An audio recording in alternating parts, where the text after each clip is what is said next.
In the elephant's 5-pound brain, the whole world's both table and shithouse, where he wanders, seeking beyonds, exchanging great farts for compliments.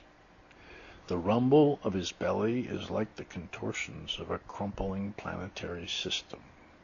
Long has he roved, his tongue longing to press the juices from the ultimate berry, large as, but tenderer and sweeter than a watermelon. And he leaves such signs in his wake that pygmies have fallen and drowned in his great, fragrant marshes of turds. In the elephant's 5-pound brain, the wind is diverted by the draughts of his breath. Rivers are sweet gulps, and the ocean, after a certain distance, is too deep for wading. The earth is trivial.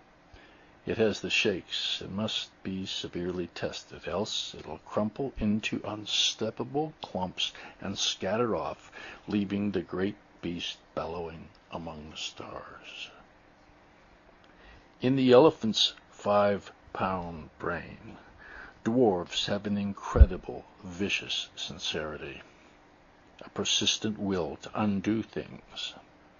The beast cannot grasp the convolutions of destruction. Always his mind turns to other things, the vastness of green and the frangibility of forest.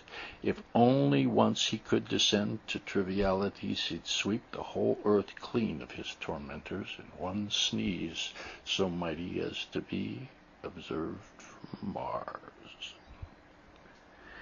In the elephant's 5-pound brain, sun and moon are the pieces in a delightfully complex ballgame that have to do with him. Never does he doubt the sky has opened and rain and thunder descend for his special ministration. He dreams of mastodons and mammoths, and still his pride beats like the heart of the world.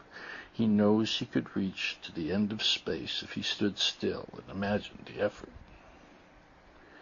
In the elephant's 5-pound brain, poems are composed as a silent substitute for laughter. His thoughts, while resting in the shade, are long and solemn as novels, and he knows his companions by names differing for each quality of morning.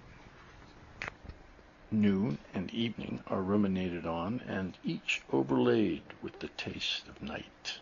He loves his horny, perambulating hide as other tribes love their houses, and remembers he's left flakes of skin and his smell as a sign and permanent stamp on wherever he has been.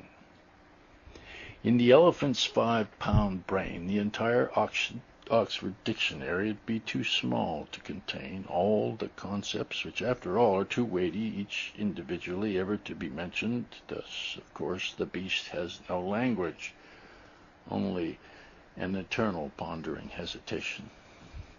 In the elephant's 5-pound brain, the pliable trunk's a continuous diversion that in his great innocence he never thinks of as perverse.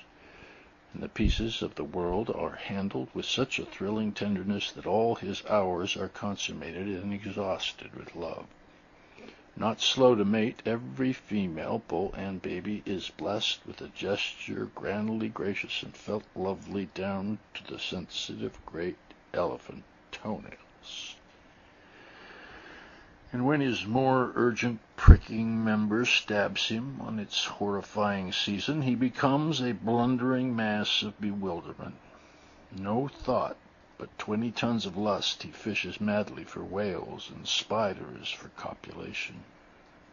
Sperm falls in great gouts, and the whole forest is sticky. Colonies of ants are nourished for generations on dried elephant semen.